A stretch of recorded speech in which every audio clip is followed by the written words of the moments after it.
Assalamualaikum warahmatullahi wabarakatuh. Kembali lagi di channelnya Hamzah Erdogan. Dan kembali lagi ketemu sama Umi. Di sini sekarang bakalan ngebahas tentang bagaimana pengalaman Umi ngasih MPASI ke Hamzah dari mulai usia 6 bulan sampai sekarang mau 2 tahun. Dan buat teman-teman, kenapa sih harus nyaksiin video ini sampai akhir gitu loh. Yang pertama, bakalan ngasih pengalaman gimana sih dari awal MPASI sampai sekarang itu dia nggak ada kesulitan makan gitu, nggak ada pilih-pilih makanan dan sebagainya. Terus poin yang kedua adalah cara mengelola dan juga menyimpan MPASI biar nggak mudah sakit. Nah, salah satu faktor terbesar anak itu mudah demam, diare itu karena dari awal MPASI ini ada cara buat gimana sih cara ngolah dan nyimpennya gitu. Jadi buat teman-teman stay tune terus, dan jangan lupa kalau memang video ini bermanfaat boleh di share ke yang lain, dan jangan lupa di subscribe karena subscribe itu gratis. Oke, kita masuk pada poin pertama atau pertanyaan pertama yang sering banget ditanyain sama orang-orang tua muda orang tua muda yang baru pertama kali punya anak, termasuk saya, bingung gitu kan, mau apa sih, ngapain sih habis APASI itu gimana gitu. Biasanya sih makanan apa yang pertama kali kita kasih ke anak gitu kan, itu juga jadi pertanyaan saya dulu gitu. Nah, orang tua saya dulu biasanya katanya selalu ngasih MPASI itu menu tunggal, bener gak sih? Kalau misalkan kayak beras apa sih, glosor gitu, di blender beras dulu gitu ya, terus wortel dulu gitu. Pernah nggak sih kayak gitu? Dan orang tua saya juga menyarankan kayak gitu. Tapi ternyata setelah saya lihat, setelah saya baca, dan saya juga sering stalkingin IG-nya seorang penyiar radio sekaligus dokter anak spesialis nutrisi. Nanti saya simpan di sini, boleh dipelajari baik-baik gitu, karena saya juga belajar dari sini dan saya cuma berbagi gitu ya pengalaman saya setelah ikuti IG ini, stalking IG ini. Nah, menu pertama yang saya kasih adalah menu lengkap, bukan 4 bintang, zong banget itu bukan menu 4 bintang, menu lengkap, atau mungkin zaman dulu namanya 4 sehat 5 sempurna. Nah, sekarang diganti oleh WHO jadi menu lengkap. Apa aja sih yang ada di dalam menu lengkap itu? Yang pertama itu adalah karbohidrat, terus juga protein hewani, terus ada sayur. Nah, dan juga yang terakhir adalah lemak. Nah, itu karbohidrat itu bisa didapat dari jagung, kentang gitu ya. Terus beras. Terus protein hewani, ikan, daging merah, daging ayam, dan lain sebagainya gitu. Terus sayur, macam-macam sayuran, wortel, terus bayam, dan lain sebagainya gitu. Terus lemak itu ternyata penting banget dikasih kepada anak yang baru mulai MPASI juga gitu.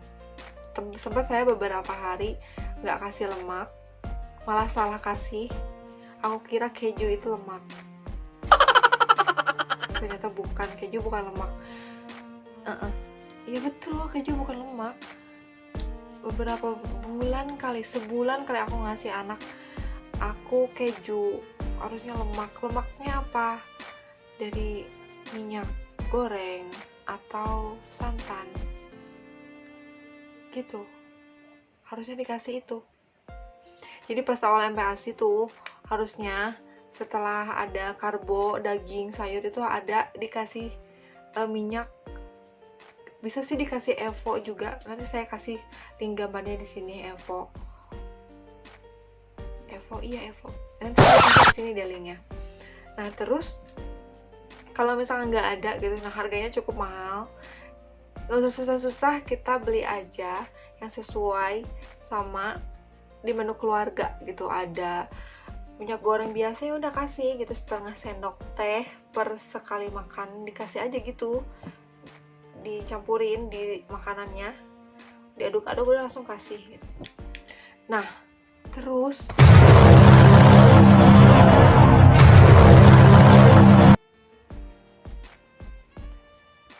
fakta di luar sana juga tentang garam.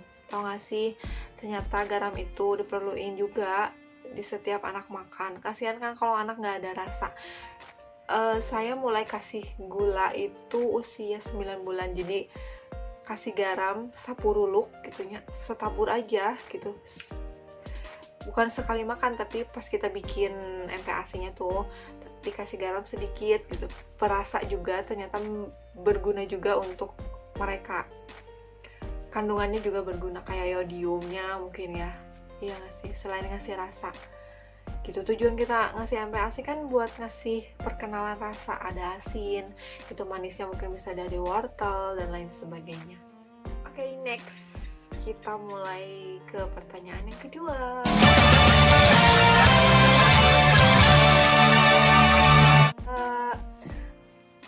Itu biasanya teksturnya gimana sih, cara ngolahnya gimana sih, itu di blender apa pakai apa sih, food processor atau pakai slow cooker,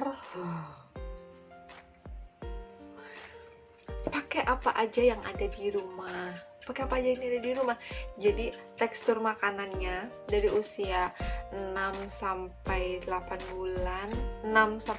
bulan itu makanan yang disaring gitu. Nanti saya kasih di sini, saya pernah nge-share saringannya kayak gimana gitu ya, tekstur awal MPASI-nya gimana ya. Jadi kenapa saya nggak ngasih makanan yang di blender gitu, karena saya ingin menciptakan tekstur meskipun lembut tapi ada teksturnya. Tahu nggak sih, kalau disaring itu beda kalau di blender. Kalau di blender itu kan pasti lembut banget gitu, kayak jus gitu, jadi kayaknya beda aja rasanya gitu kalau disaring sama di blender. Kalau blender itu bisa lebih encer, kalau kalau disaring itu lembut tapi bertekstur tapi padat gitu. Nah, usia 6 sampai 8 bulan itu disaring full begitu semua. Nah, dari 9 bulan sampai kalau hamil sampai 10 bulan setengah teksturnya disaring, setengahnya lagi enggak gitu, dicoba aja. Nah, terus yang 11 bulannya dicobain si tekstur nasi timnya itu full gitu, nggak ada yang disaring. Nah, 12 bulan itu harus sudah makan nasi, udah jangan tim lagi gitu. Hamzah dulu 12 bulan karena sayanya nggak tahu, atau mungkin keasikan, keenjoyan, kayak dia tuh makannya setiap hari itu lahap gitu, ternyata selama pas usia 12 bulan Hamzah itu masih makan tim yang enggak disaring gitu ya. Ternyata berat badannya nggak naik, makan sebesar apapun. Hamzah makannya banyak pas saat itu, tapi nggak naik gitu kan. Jadi kan cemas juga kan, langsung ke dokter. Kata dokter nggak apa-apa, dia nggak sakit apa-apa gitu, dia sehat-sehat aja gitu, anaknya ceria dan lain sebagainya. Dan ternyata kata dokternya, ini dikasih apa gitu, menu lengkapnya udah, segala macamnya udah. Lalu apa yang salah? Ternyata saya nggak kasih nasi gitu. Tapi kan saya bilang, anak saya belum bisa ngunyah dengan benar gitu kan, suka dilepeh, ya nasinya dibejek-bejek aja gitu. Aku baru kepikiran, ternyata memang iya harus pakai nasi. Tapi kalau misalkan memang belum bisa ngunyah yang benar gitu, belum siap naik tekstur ke nasi, si nasinya itu dibejek-bejek dulu gitu. Aku malah kasih tim, itu salah. Harus udah nasi tapi di gitu-gitu aja, bejek-bejek sampai halus. Nah, teksturnya dinaikin pelan-pelan sampai nanti ujungnya bisa makan nasi beneran kayak kita gitu.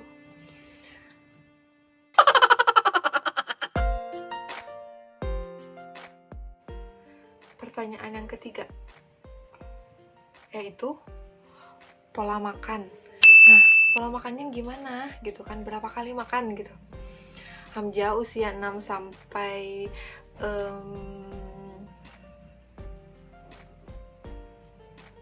7 bulan, 6 sampai 7 bulan itu 2 kali sehari. 2 kali sehari itu pagi dan juga sore gitu. Dan tengah-tengah jam 12 itu dikasih selingan kayak buah, terus buah dulu sih. 6 sampai 7 bulan Hamzah belum cobain apa-apa buah. Nah, 7 sampai 8 sampai lupa 8 sampai 9 bulan itu 3 kali makan, 1 kali cemilan. Terus 9 sampai selanjutnya itu 3 kali makan, 2 kali cemilan. Nah, gimana pola makannya gitu. Nah, kalau Hamzah itu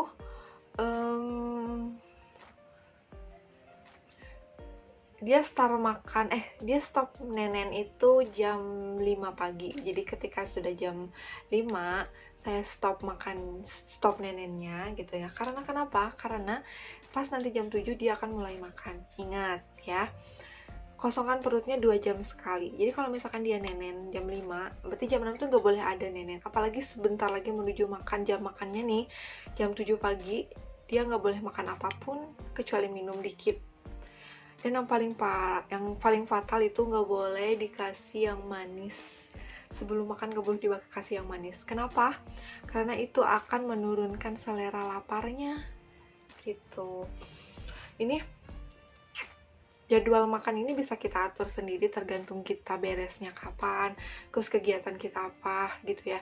Tapi gitu, itu harus terjadwal, nggak boleh mencel gitu. Sekarang jam 7, besok jam 6, besok yang lagi jam 9, jam 8, nggak. Kasih jadwal makanan. Kenapa?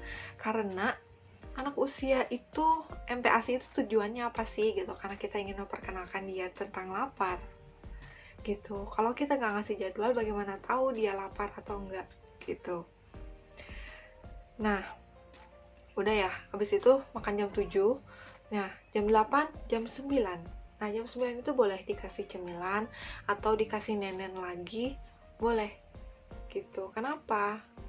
Biar perutnya udah kosong gitu. Pokoknya intinya adalah kosongkan perutnya 2 jam sekali gitu. Tergantung sih itu mau jam berapa dimulainya gitu. Itu ya, udah paham ya untuk pola makan.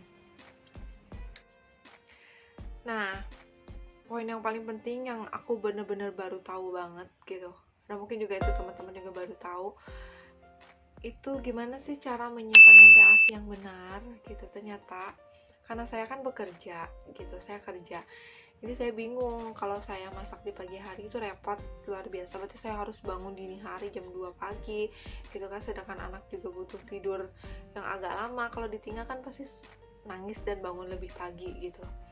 Nah, saya buatlah di malam hari gitu menu MPASI-nya. Gak tahu sih, awalnya masih ragu karena aduh ini bener gak sih saya bikin makan bayi ini di malam hari gitu. Saya saring semuanya, masukin ke dalam toples, dibagi 3 untuk 3 kali makan gitu, masukin ke kulkas gitu. Setelah dingin masukin ke kulkas. Habis itu kalau mau dimakan tinggal diangetin di panci gitu ya, atau di dalam magicom, atau ada penghangat buat ngehangatin MPASI pakai listrik juga ada gitu. Dan ternyata itu adalah pola penyimpanan yang benar. Jadi ketika MPASI itu yang kita buat itu sudah jadi, terus ternyata nggak boleh ada di ruangan, di suhu ruang itu lebih dari 2 jam gitu. Jadi setelah 2 jam MPASI itu wajib masuk ke dalam kulkas gitu. Ternyata bener. Kenapa? Katanya karena bakteri yang ada di makanan itu, kalau ya pokoknya bakteri-bakteri yang jahat itu yang akan bikin anak kita jadi sering diare, sering panas gitu kan, karena mungkin ada bakteri yang masuk. Apalagi sampai diangetin buat yang kemarinnya gitu ya, diangetin lagi buat besoknya, itu kayaknya jangan. Pokoknya setelah 2 jam masuk kulkas, habis itu angetin. Ribet sedikit nggak apa-apa gitu, yang penting anak sehat, tumbuh dengan ceria gitu. Terus pertanyaan yang selanjutnya itu, apa sih makanan apa yang nggak boleh gitu dimakan sama anak MPASI gitu ya. Sebenarnya semua makanan boleh, aturan yang utama itu harus matang. Itu makanan itu harus matang. Makanan apa aja boleh, mau makanan Nah, pertanyaan yang selanjutnya adalah makanan apa aja sih yang boleh dan nggak boleh dimakan sama anak MPASI gitu. Yang menurut yang saya pelajari itu semua makanan keluarga itu boleh dimakan, sesuaikan teksturnya, itu aja, sesuaikan teksturnya. Terus, dan makanan itu harus matang. Kalau nggak matang itu bahaya banget, bahaya, itu pasti diare parah nantinya. Nah, gitu, makanan keluarga apa aja. Dulu Hamnya pas awal MPASI dikasih belut, langsung saya kasih belut karena lagi musim belut di sini. Nah, jadi gitu teman-teman, pengalaman aku ngasih MPASI. Emang iya ya dia suka makannya lahap terus gitu, enggak selalu makannya lahap gitu, cuman dia hanya nggak mau makan ketika hanya ada 2 sih sebenarnya. Anak malas makan itu yang pertama karena dia lagi sakit, yang kedua karena dia lagi tumbuh gigi, itu aja. Jadi kalau misalkan dia sering banget makan yang nggak benar gitu, coba kita lihat pola makannya kayak gimana, apakah sudah benar sesuai dengan apa yang saya sampaikan tadi gitu, kosongkan perutnya setiap 2 jam sekali. Ya kalau misalkan anak ngerengek, mau ini, kita harus tega gitu, pokoknya 2 jam sekali. Dan saya tuh suka diomongin, ini harus sesuai dengan aturan 2 jam sekali gitu.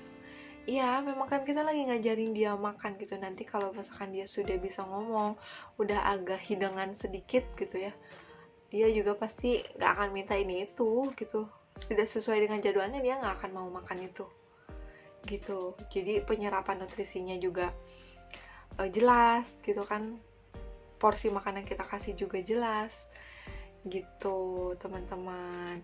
Jadi kalau misalkan anak sering banget nolak makan gitu, itu harus diperiksa ke dokter ya, konsultasi ke dokter. Takutnya dia kelenjar gitu terus takutnya juga dia mengidap penyakit yang kita nggak tahu, karena anak kan dia hanya bisa, ada sih penyakit yang harus dites darah gitu loh. Apa sih penyakitnya, nanti saya cari ya.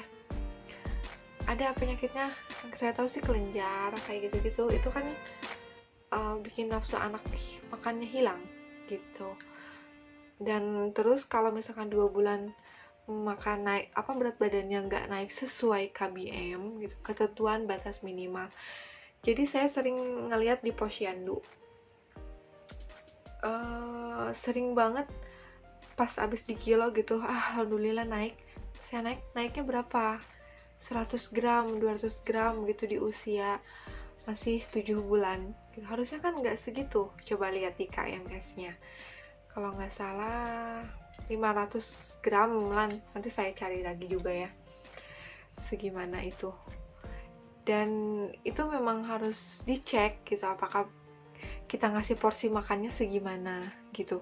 Untuk anak usia 6 sampai 7 bulan itu 2 sendok makan, setelah itu ditingkatkan sampai dengan 250 gram per sekali makan, nanti ujung kesananya, tapi ditingkatin 2 sendok makan, terus minggu selanjutnya 3 sendok makan gitu terus gitu ya,